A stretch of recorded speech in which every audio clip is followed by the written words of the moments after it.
direct messaging. This is for starting a private conversation with a specific user.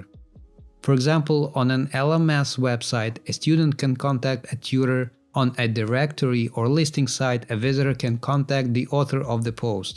Here I'm adding the Start New Chat widget to a single post template.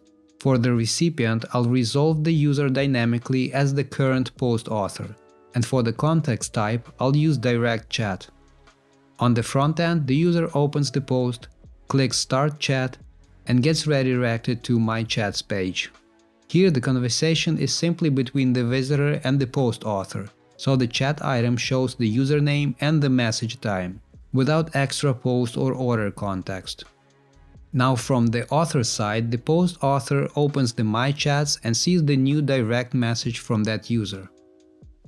Post messaging works in a similar way, but this time the conversation is tied to a specific post.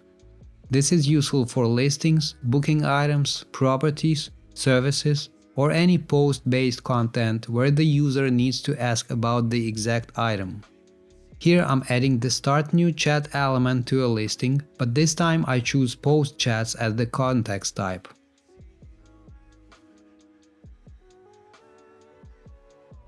Now when the user starts the chat from a listing, JetMessenger keeps the post context attached to the conversation. So in the chat list, the conversation is not just user to user, it also shows which post the message is about. And you can decide how to organize this on your site. You can have separate pages for direct chats, post chats, product chats, and order chats, or use the My Chats element to show all context in one place.